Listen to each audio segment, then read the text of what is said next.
একদিন আমার বাড়িতে ঝামেলা হলো, তাই মন খারাপ করে বাড়ি থেকে বের হয়ে গেলাম। সন্ধ্যার বেলায় ফ্রেন্ডের সাথে কাটিয়ে দিলাম। আস্তে আস্তে রাত হয়ে গেল। দেখলাম বাড়ির লোক আমাকে খুঁজতে বেরিয়েছে। তাই আমি ভাবলাম আজ বাড়ি যাব না। তাই চলে গেলাম একটা রেল লাইনের কথা বলতেই আমার গায়ের লোম খাড়া হয়ে গেল।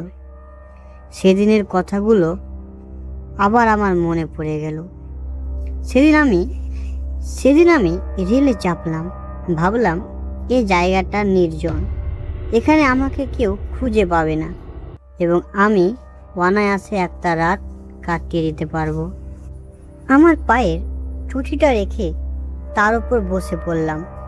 পকেট থেকে মোবাইলটা বের করে দেখতে লাগলাম। তখন রাত 10টা থেকে 10:30 হবে। মোবাইল দেখতে দেখতে রাত অনেক বেজে গেল, প্রায় 12টা। দেখলাম মোবাইলও চার্জ প্রায় শেষ। কিছুক্ষণ পর মোবাইলটাও সুইচ অফ হয়ে গেল।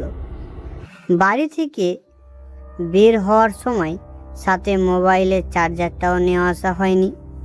আর যদি চার্জারটা নিয়েও আসতাম তাহলে চার্জার দিতাম কোথায়? এবার আমি আরও একলা হয়ে গেলাম। আমাকে ভয় লাগতে লাগলো। বারবার মনে হতে লাগলো কেউ যেন আমার নাম ধরে ডাকছে। আমার মনে হলো কেউ পিছু পিছু আমার কাছে আসছে। কেন বারবার এমন মনে হচ্ছে? আমার পাশে কেউ বসে আছে। সমস্ত কিছু যেন ভারী হতে লাগলো।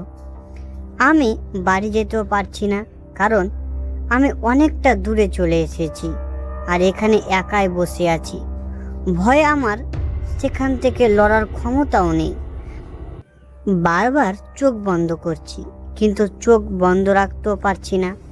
ভাবলাম না, এবার বাড়ি চলে যাব। তাই আমি সাহস করে বাড়ির দিকে হাঁটতে শুরু করলাম। আমি যতই পা ফেলছি আমার কেন জানি মনে হচ্ছে আমার সাথে আরও অনেকে পা ফেলছে। প্রায় 40 থেকে 50 জন হবে বা তারও বেশি। কোনো লোক বা কাউকে তো রেল লাইনে দেখতে পাচ্ছি না।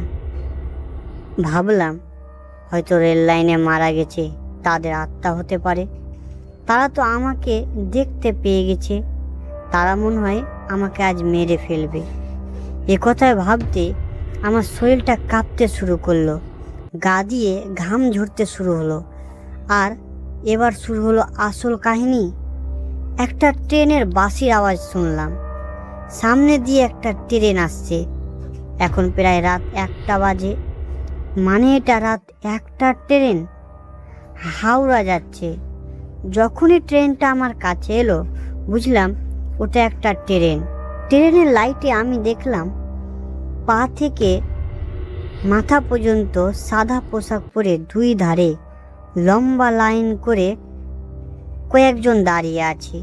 ট্রেন যখন আরও কাছে এলো লাইটের আলোতে পরিষ্কার তাদের দেখতে পেলাম। আমি জানি না ট্রেনের ড্রাইভার তাদের দেখতে পাচ্ছে কিনা। যখনই ট্রেনটা তাদের ধাক্কা মারবে তারা নিজে থেকে ট্রেনের লাইনের ওপর ঝাঁপ দিয়ে পড়ে গেল। আর আস্ত একটা গোটা ট্রেন তাদের উপর দিয়ে চলে গেল। কোনো আওয়াজ নেই, কোনো শব্দ নেই। আর এই দৃশ্য দেখে আমার বুক ধকধক করতে লাগলো। আমি দৌড় দিলাম। ভাবলাম যাই হোক, পিছনে তাকানো যাবে না। শ্বাস বন্ধ হতে আসছিল, তবুও আমি দৌড় দিলাম। এক দৌড়ে বাড়ি এসে পৌঁছালাম। কিন্তু আমার সেই দিনটার কথা আজও মনে পড়ে। আমি কোনো দিনও ওই দিনটাকে ভুলতে পারবো না।